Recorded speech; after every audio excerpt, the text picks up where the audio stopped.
Meu irmão, muito querido, minha paixão, foi assassinado há 3 anos e meio. Estava em uma festa com amigos e deu carona para um rapaz que era amigo dele, mas nós não conhecíamos. E no destino final da festa, carona, os dois desceram do carro, que era do meu irmão. Mas o rapaz que estava dirigindo, não sabendo por quê, desceram já brigando e, nesta briga, o rapaz bateu muito no meu irmão e meu irmão não era de brigar e nem sabia, até que ele caiu e não levantou mais, chegando no hospital já morto. O rapaz até hoje não foi preso. O processo está correndo até hoje e nada. Ele deixou 2 filhos lindos, uma menina de 7 e uma adolescente de 14. Sofremos demais até hoje.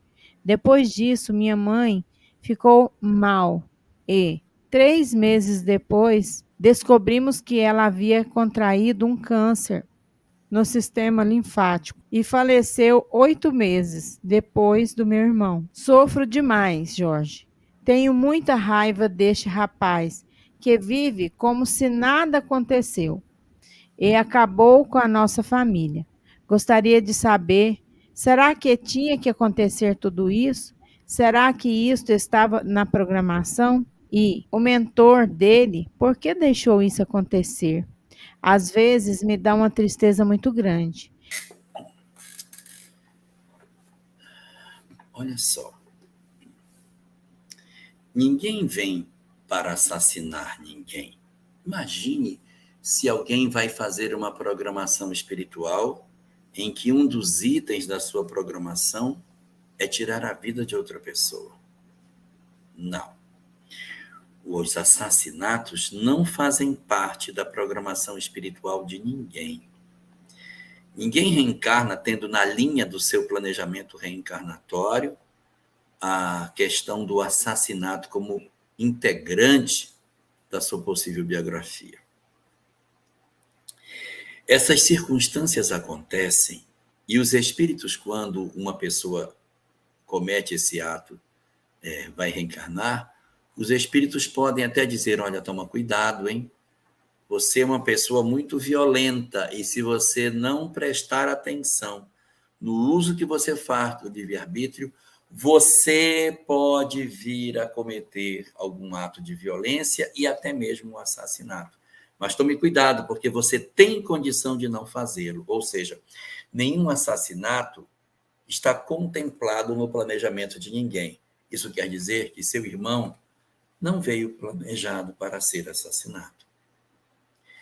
O que não quer dizer que seu irmão não tinha previsão de desencarnar naquele período, que poderia ser de um acidente de carro, poderia ser por uma doença, poderia ser por um atropelamento num sinal que ele vai atravessando e um carro atravessa o sinal vermelho, poderia ser muitas formas. Na verdade, a desencarnação de alguém muito jovem numa família provoca sempre muita dor. A desencarnação de um filho é um processo muito doloroso. E esses processos, quando acontecem, eles nos deixam profundamente impressionados, assustados, escandalizados quando acontece. Nós ficamos sem entender. Isso é uma coisa que a gente fica dias pensando quando acontece próximo de nós, não digo nem na família. Então, a gente se escandaliza, mas é uma circunstância que estava prevista na lei, a desencarnação. Ou seja, é necessário que o escândalo venha. Mas não é preciso que o escândalo venha pela mão de ninguém. O problema acontece quando alguém se insere na lei para tentar ser o artífice da lei. Quando alguém se insere para tentar ser o braço da lei, ai daquele por quem o escândalo vier. Não era necessário que esse rapaz se inserisse. Se seu irmão tivesse que desencarnar, que fosse pelas vias naturais, mas ele, pela violência, pela imprudência, pela agressividade, pela impulsividade, pela incúria, acabou se envolvendo nesse processo. Não pense que ele está impune. Não pense. A lei de Deus não esquece daquilo que fazemos. Nossas vidas possuem histórias muito profundas, com raízes muito profundas no nosso passado. E muitas das coisas que nós vivemos hoje, que dizemos, mas meu Deus, por que isso acontece comigo? Tem raízes no ontem. Assim como também, se nós estamos colhendo o que plantamos no ontem, nós também estamos semeando hoje o que iremos colher amanhã. O rapaz que faz o que fez, colhe hoje e colherá amanhã as consequências do que faz. Hoje ele já vive em processo de perturbação. Hoje ele não tem a paz que você pensa que ele tem. Sua consciência sabe as responsabilidades que ele traz. Ele tem tranquilidade do sono, ele não consegue ficar em lugares públicos sem a sensação de que a qualquer momento alguém vai aparecer para prendê-lo. Ele teme a chegada de alguma carta do cartório, chamando para que ele vá depor, do delegado, da polícia, do Ministério Público, do próprio tribunal. O processo corre e rouba de quem tem dívidas com a lei a tranquilidade que ele deveria ter. E mesmo que de repente nada aconteça nesta existência, a outra se encarregará de trabalhar a história dele. Uma boa referência doutrinária disso que estamos falando aparece na obra Amor e Ódio, de Ivone Pereira, cujo autor espiritual é Charles.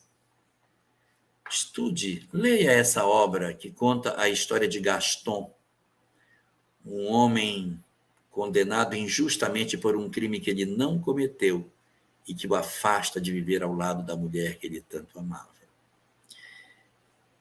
Procure, você encontra com facilidade essa obra e tente lê-la e tentar, através dela, encontrar conforto para você. A história de sua mãe pode também não ter sido exatamente essa o planejado, mas ela acabou promovendo um acolhimento de um sofrimento que pode ter precipitado uma desencarnação mais rápida. Ele poderia estar com uma previsão de desencarnar nesse período, mas não necessariamente dessa forma, dessa via, de maneira, uma doença sem que ninguém tivesse que interferir. Mas ele se interpôs diante da lei. Ele apareceu como uma espécie de braço para tentar executar aquilo que acabou se prejudicando. Mas de todos esses personagens, eu queria cuidar de você. Para que você não se torne sequelada. Porque sua mãe desencarnou e está no mundo espiritual na companhia do filho. O seu irmão também já desencarnou e já entende a vida de maneira diferente. O rapaz que cometeu, ele está entregue à lei. A lei tem seus mecanismos e eu não preciso ser o braço vingador da lei. Agora, você não pode se sequelar emocionalmente, senão você sequela seus sobrinhos. Você mutila psicologicamente os 3 meninos, os 2 meninos e a menina. Você precisa ajudá-los a que eles não guardem essas mágoas, para que eles construam histórias felizes, para que eles não fiquem sequelados emocionalmente dessa história e você também consiga caminhar. Mas como se ele assassinou meu irmão? Não guarde ódio. Não faz bem. Entregue à justiça. Deixe que a mão de Deus haja. Acredite na justiça divina, ainda que demore, ainda que você não consiga enxergar aquilo que você tanto gostaria, deixe a vida agir. Não mova os pauzinhos na tentativa de fazer para que você não manche as suas mãos. Não manche o seu caminho.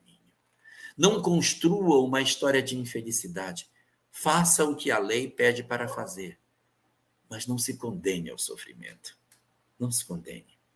Quando nós odiamos, nós atraímos as pessoas para perto de nós.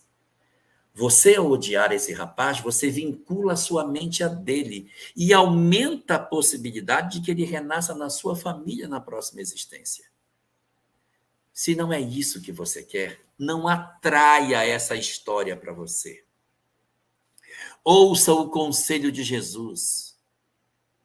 Perdoa o teu inimigo enquanto estás a caminho com ele, para que ele não te entregue ao juiz. E você amanhã tenha que reencontrar essa pessoa. É amargo demais um laço de família de desamor dentro de casa. Você pode fazer uma história feliz com a presença de seu irmão, com a presença de sua mãe, dulcificando seu coração e permitindo até uma proximidade com ele no futuro, mas sem a necessidade de dividir o mesmo espaço do teto com aquele que hoje lhe machuca tanto. Trabalhe quanto seja possível para retirar de você a mágoa e o ódio, para que você não adoeça, não fique sequelada espiritualmente, não se veja envolvida com entidades perversas. Os inimigos espirituais dele poderão assodar você para perturbá-lo, para que você vá para fustigá-lo, usando você como instrumento e destruindo a sua vida para que você destrua a vida dele sem se interessar como é que você se torna. Então, evite os processos obsessivos e evite amanhã um reencontro espiritual.